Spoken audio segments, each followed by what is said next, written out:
Se existe algo que pode ser usado para definir esse ano de 2023, esse algo com certeza é a novela que se criou em cima das traições entre famosos que aconteceram esse ano. Novela essa que em muitos dos casos mais atrapalha do que ajuda o lado traído da história. Opa, tudo bom? Então, praticamente todo tipo de discussão que ganhou uma notoriedade hoje em dia tem uma breve passagem ou acaba se iniciando na internet, o que com o avanço das redes sociais já era algo de se esperar. E um tipo de discussão que virou até que comum durante esse ano foram as famosas discussões pós-traição entre famosos. Discussões essas que chegam num ponto onde se é criada toda uma expectativa em cima do ocorrido. E essa expectativa, junto à atenção que esse tipo de coisa chama, gera todo um problema que quase ninguém percebe. O problema que temos é resumido em uma frase: até onde o público está disposto a ir? Porque se tratando da internet, a resposta pode ser bem variada. Até porque existem pessoas que tomam problemas de terceiros como um problema delas mesmas. E existem pessoas que preferem ver o circo pegar fogo e fazer piada com isso. E pode parecer que não, mas essa frase resume e divide esse problema em muitas situações. Situações essas que iremos começar a comentar agora. Essa situação começa com a descoberta da traição em si, onde na maioria dos casos o influenciador traído, movido pela tristeza e pela raiva do calor do momento, faz uma postagem. Postagem essa que gera no público e nos conhecidos desse influenciador uma dúvida do que poderia ter acontecido para que essa postagem viesse a existir. Porém, nesse ponto, uma coisa que deve ser levada em consideração é que os conhecidos próximos da pessoa que fez a postagem muito provavelmente receberam notícia do que aconteceu bem antes do público imaginar o que poderia ser o problema. E o público, sabendo dessa informação, começa a encher a DM desses conhecidos próximos de mensagens perguntando sobre o ocorrido da mensagem, o que ocasionalmente faz com que esses conhecidos contem um relance do que aconteceu para outras pessoas, o que acaba fazendo esse problema conhecido antes mesmo da pessoa que passou por ele se pronunciar. E isso gera a nossa segunda situação. Após a traição se tornar conhecida pelo público,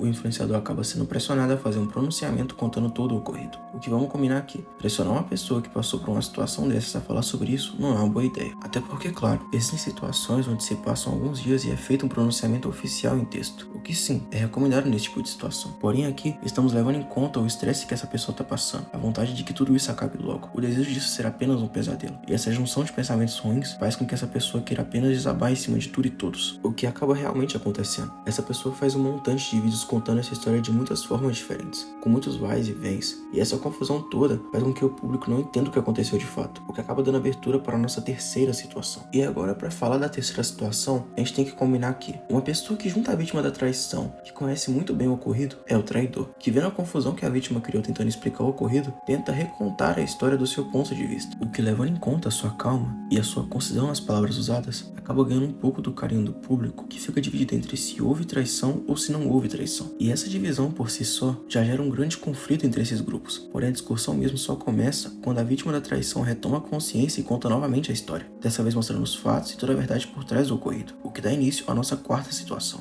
Quando o público, o qual estava completamente dividido, começa a ligar os fatos, o mesmo se une em uma só força para criticar o traidor da história. E essa crítica pode vir de muitas formas diferentes, seja ela por mensagens privadas, posts públicos e, em casos extremos de insanidade, ameaça a vida pessoal do traidor e de sua família. E claro que, assim como eu tinha dito no começo disso tudo, existem as pessoas que só estão no meio disso para ver o circo pegar fogo. E essas pessoas, depois que descobrirem tudo o que aconteceu, acabam sumindo de pouco a pouco. E esse desinteresse por parte de uma parcela do público cria a nossa quinta situação. O desinteresse de uma parcela do público é o indicativo principal do fim dessa discussão, na internet. Lembra desse na internet que ele vai ser bem importante daqui a pouco. E com o tempo, essa discussão toda começa a esfriar. O público vai consumir outros conteúdos, se engajar em outras tretas e fazer outras coisas. O que sim, é muito bom. Finalmente, por parte do público, os envolvidos dessa confusão estarão tranquilos. Porém, lembra que eu disse que aquele na internet faria muito sentido? Então, na internet, a treta de fato acabou, mas fora dela, tá bem longe de passar. O que, se for uma situação de namorados, passa em alguns meses. Mas se for uma situação entre casados, a situação acaba sendo bem pior. Até porque temos que levar em consideração o tempo da separação de bens, a divisão de filhos, caso o antigo casal tenha tido algum, e o estresse que tudo isso gera entre as pessoas divorciadas. Mas o problema em si acaba nem sendo muito o que acontece no fim da discussão, mas sim o que ela deixa como consequência para as pessoas envolvidas. É normal se esperar que de uma situação como essa se tenha muitas consequências ruins. A questão aqui é: a pessoa que foi traída e saiu dessa discussão como certa, vai ter como consequência o estresse sofrido e o tempo gasto com todo o processo, desde a traição até o término total do relacionamento. Já para o traidor, as consequências são bem piores. Nessa situação, ele saiu como o errado da história, e isso faz com que o público critique continuamente durante um longo período de tempo, o que, dependendo da pessoa, isso pode gerar falas que farão com que esse influenciador perca mais ainda nessa situação. O que se pode tirar disso é: não trai ninguém. Além de não ser algo legal, não é algo que vale a pena, ainda mais se você for alguém famoso. Até porque dentro de uma brincadeira dessas, o famoso envolvido pode acabar perdendo toda uma carreira que foi construída com muito tempo e com muita dedicação. E o principal aqui: pense na pessoa que está do seu lado, e se algum dia você pensar em fazer algo que desrespeite a pessoa dela, pense no que fez você se interessar por essa pessoa e não cometa esse fatídico erro. Mas bem, eu acho que é isso. Uma das coisas que me fez fazer esse vídeo foi a vontade que eu tinha de mostrar até que ponto podia chegar uma situação de treta quando se tem uma traição entre famosos. E principalmente, esse vídeo foi feito no intuito de passar a mensagem a vocês de que traição não é uma coisa legal, até porque a vítima dessa situação é alguém que você prometeu amar e proteger incondicionalmente. E que principalmente confia em você, confia na pessoa que ela conheceu. E uma dica final aqui, se você quer terminar uma relação, apenas termine a relação. Não precisa cometer um erro como esse para encerrar um relacionamento. Até porque cometendo um erro como esse, você perde totalmente a razão no término do seu relacionamento. No mais é isso. Caso você queira comentar algo, sinta-se à vontade para usar a aba dos comentários. Valeu e até a próxima.